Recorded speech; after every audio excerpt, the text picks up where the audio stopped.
Assalamualaikum warahmatullahi wabarakatuh. Shalom, Om Swastiastu, Namo Buddhaya, salam kebajikan. Halo semuanya, saya Nafidian Ramujaya dari tim KKN UGM Kecamatan Karangtengah. Pada kesempatan kali ini, saya sebagai perwakilan tim akan melaksanakan sosialisasi terkait literasi digital dengan berfokus pada keamanan data pribadi untuk mempersiapkan diri terhadap tantangan di era digital. Pertama, kita akan membahas soal etika di media sosial. Mungkin sebagian besar dari kita sudah tidak asing dengan riset dari Microsoft yang mengatakan kalau netizen Indonesia adalah yang paling tidak sopan se-Asia Tenggara. Nah, untuk membahas hal ini, awalnya kita perlu paham apa itu masyarakat digital. Jadi, masyarakat digital adalah masyarakat yang elemen di dalamnya sudah terhubung oleh jaringan teknologi. Nah, teknologi ini memungkinkan mereka untuk mencari informasi yang diinginkan untuk mencapai efisiensi dan produktivitas. Dan dalam masyarakat tersebut, interaksi juga terjadi secara virtual melalui media sosial. Jadi, pada intinya, masyarakat digital adalah masyarakat yang hampir keseluruhan gaya hidupnya sudah terintegrasi dengan elemen-elemen digital. Nah, kenapa bisa terintegrasi dengan elemen-elemen digital? Karena ada tiga faktor ini. Pertama adalah digital citizenship, yaitu digitalisasi pelayanan publik dan pemerintahan, contohnya adalah pengurusan SIM online. Kemudian digital lifestyle, yaitu digitalisasi kehidupan sehari-hari, contohnya adalah penggunaan ojek online. Kemudian terakhir adalah digital commerce, yaitu digitalisasi aktivitas ekonomi, contohnya adalah online banking. Lalu kembali lagi ke pembahasan utama tadi, bagaimana cara kita untuk menjaga etika di media sosial. Pertama, kita harus menjadi masyarakat yang literat digital. Literat digital dalam artian adalah dapat memproses berbagai informasi yang didapatkan, lalu dapat berkomunikasi secara efektif dalam berbagai bentuk, paham mengenai pemanfaatan teknologi untuk mencapai tujuan, kemudian memiliki kesadaran atas segala dampak dari penggunaan teknologi, dan terakhir beralih dari awalnya konsumen informasi yang pasif menjadi produsen informasi yang aktif, baik secara individu maupun kelompok. Nah, lalu ke tema besar dari sosialisasi ini, yaitu literasi digital. Jadi apa sih yang dimaksud literasi digital itu? Jadi literasi digital adalah pengetahuan dan kecakapan untuk menggunakan media digital, alat-alat komunikasi, atau jaringan dalam menemukan, mengevaluasi, menggunakan, membuat informasi, dan memanfaatkan secara sehat, bijak, cerdas, cermat, tepat, dan patuh hukum dalam rangka membina komunikasi dan interaksi dalam kehidupan sehari-hari. Nah, singkatnya, literasi digital adalah kemampuan untuk memanfaatkan media digital dengan benar dan efektif. Nah, terus apa sih gunanya literasi digital itu? Nah, seperti yang sudah disinggung sebelumnya, intinya adalah agar kita bisa menggunakan media digital secara efektif dan bertanggung jawab, terutama mengenai konsekuensi yang sudah diatur dalam Undang-Undang Nomor 19 Tahun 2016 mengenai informasi dan transaksi elektronik. Kemudian dalam bermedia sosial juga ada 3 poin penting yang harus diperhatikan. Pertama adalah akurasi. Akurasi ini berkaitan dengan akurasi dari informasi yang kita peroleh dan sebarkan di media sosial, yang dapat dipastikan dengan melakukan verifikasi terhadap semua informasi yang kita peroleh, seperti memastikan kredibilitas dari sumbernya dan mengecek sumber lain. Dengan tidak diterapkannya poin ini, dapat mengakibatkan keresahan massal, kerugian material maupun imaterial dari seseorang ataupun pihak lain, hingga bahkan dapat memicu terjadinya kerusuhan. Poin kedua adalah privasi. Hal ini berkaitan dengan keamanan informasi pribadi kita ataupun orang lain seperti alamat, kontak, rekening, riwayat pribadi, hingga permasalahan pribadi dengan tidak berlebihan expose-nya. Nah, dengan tidak diterapkannya poin ini, dapat berisiko terjadinya pencurian identitas, peretasan akun media sosial, penipuan, teror, hingga perundungan. Dan poin terakhir adalah properti. Singkatnya, Poin ini berkaitan dengan hak cipta, di mana kita harus menghargai karya orang lain di dunia digital dalam berbagai bentuk yang selalu mencantumkan sumber. Nah, dengan tidak diterapkannya poin ini dapat menyebabkan kerugian material maupun imaterial bagi sang pencipta karya tersebut. Lalu kita masuk ke materi kedua mengenai kejahatan cyber. Terdapat bermacam-macam bentuk kejahatan cyber seperti manipulasi data, mencuri data, pembobolan data dari suatu lembaga, dan ya semuanya berhubungan dengan data. Karena di era sekarang data dan informasi sudah menjadi komoditas tersendiri. Mungkin sebagian besar dari kita juga pernah mendengar dan membaca berita-berita ini mengenai pembobolan data nasabah dan pembobolan data konsumen-konsumen di situs-situs e-commerce.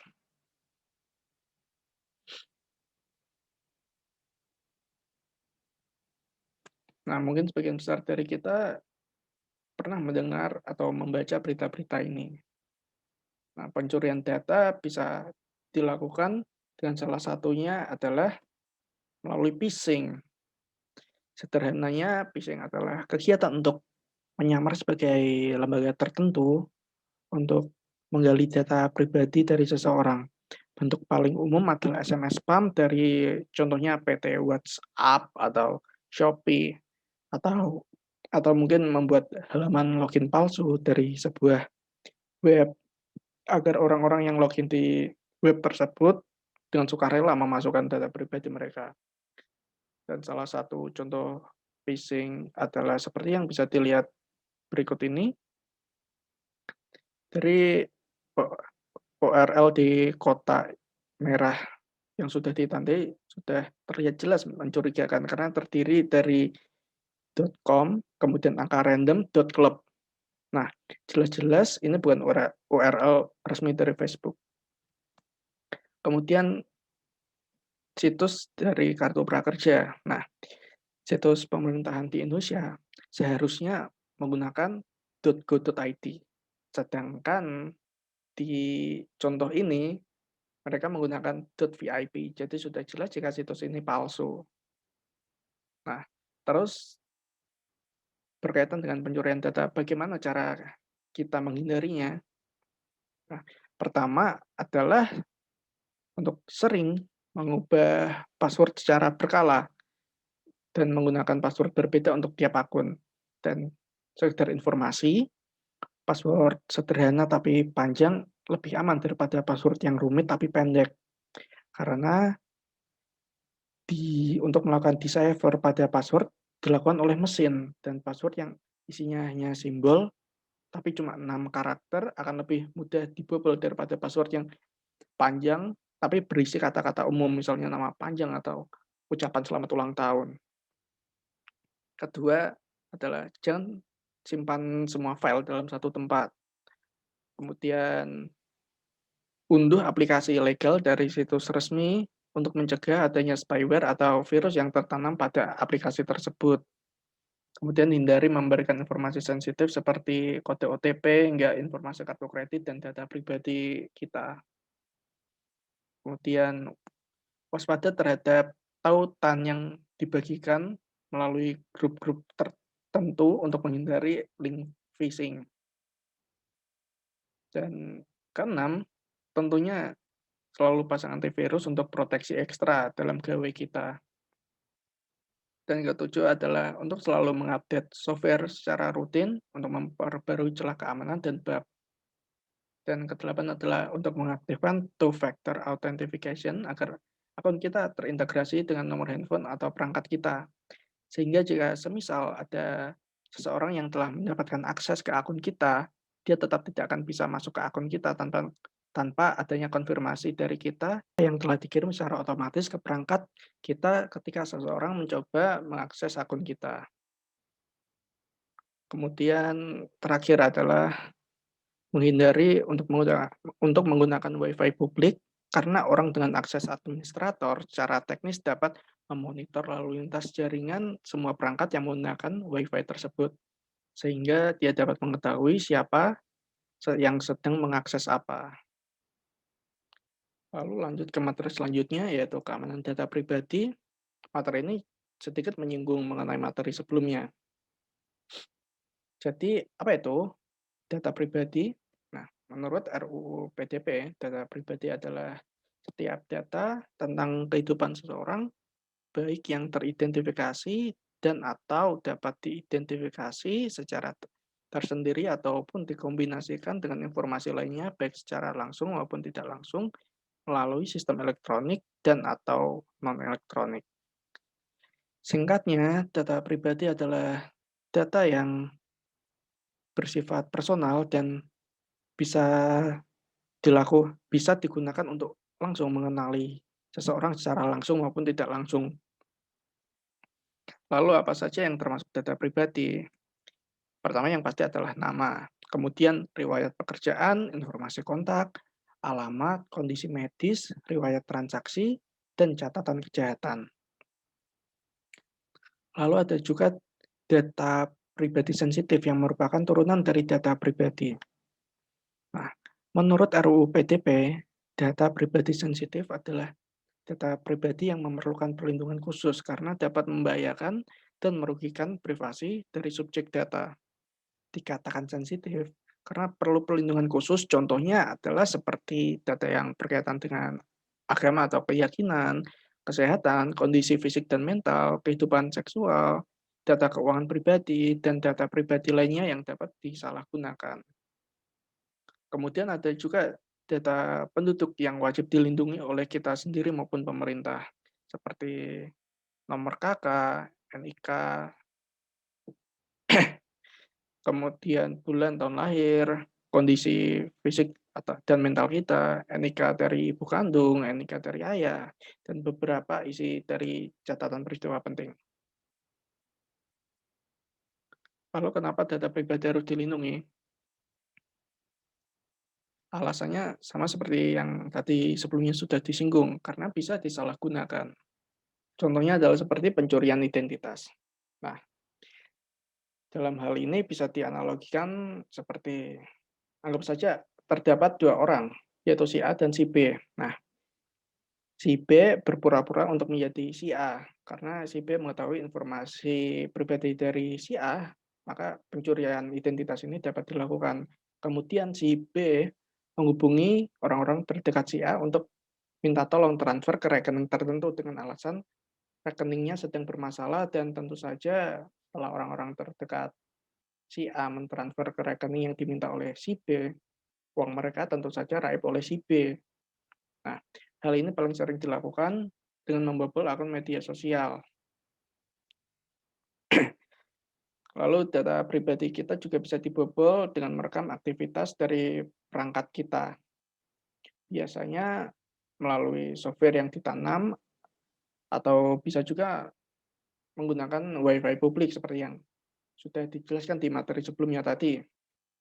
Nah, selain itu juga bisa melalui dokumen-dokumen penting yang diminta secara sadar maupun tidak sadar. Lalu bagaimana cara kita melindungi data pribadi kita itu? Tentu saja yang pasti pertama kita harus tahu apa itu data pribadi karena kita tidak mungkin untuk melindungi seluruh data kita. Jadi setidaknya kita bisa melindungi data pribadi kita yang benar-benar penting atau sensitif seperti yang dijelaskan tadi. Kemudian kita juga harus membatasi postingan di media sosial khususnya tentang kehidupan pribadi kita, dan terakhir adalah memisahkan penggunaan kontak pribadi dan profesional. Lalu terdapat beberapa kebiasaan juga yang dapat membantu kita untuk melindungi data pribadi. Pertama adalah mengganti kata sandi secara berkala, kemudian jangan asal isi formulir dan mengirimkan foto identitas, kemudian jangan isi form berantai di grup, kemudian selalu sobek berkas pribadi yang tidak terpakai sebelum dibuang, seperti tagihan, surat pemberitahuan, bahkan hingga struk belanja, agar tidak bisa dibaca lagi. Karena dengan struk belanja, seseorang bisa tahu dalam beberapa jam sebelumnya kemana kita, apa yang kita belanjakan. Nah, karena sekarang sudah banyak di struk belanja di mana struk tersebut mencantumkan nama dari pelanggan. Kemudian yang pasti, seperti yang dijelaskan sebelumnya juga, jangan pernah menggunakan fitur online banking saat masih terkoneksi dengan WiFi publik. Dan jika memang sudah mentok dan harus menggunakan online banking saat sedang terkoneksi WiFi publik, setidaknya kita harus memakai VPN. Dan tentu saja VPN yang saya maksud VPN yang berbayar, VPN yang benar-benar kredibel dan tidak mencurigakan atau bahkan VPN yang modifikasi. Lalu yang terakhir, tentu saja untuk selalu mengamankan dompet kita dan waspadai link-link phishing, kemudian servis HP dan perangkat lain di tempat yang terpercaya. Dan yang terakhir, yang mungkin ini merupakan hal baru ya, jadi usahakan untuk selalu fotokopi di lingkungan yang terpercaya, misalnya di sekitar di wilayah kampus, sekolah, tempat kerja, atau yang lebih baik adalah tempat pribadi. Karena untuk sekedar informasi saja, mesin fotokopi buatan 10 tahun belakang sudah dilengkapi dengan hard disk dan tentu saja semua dokumen yang difotokopi akan selalu ada salinannya dalam hard disk itu. Dan tidak semua mesin fotokopi melengkapi hard disknya dengan enkripsi data. Nah, jadi untuk merangkum semua materi sosialisasi ini, jika kita diharuskan untuk memberikan data pribadi kita, pastikan dulu keperluannya untuk apa dan kepada siapa kita akan menyerahkan data pribadi kita tersebut. Nah, saya rasa cukup sampai di sini informasi yang bisa saya sampaikan. Wabillahi taufiq wal hidayah. Wassalamualaikum warahmatullahi wabarakatuh.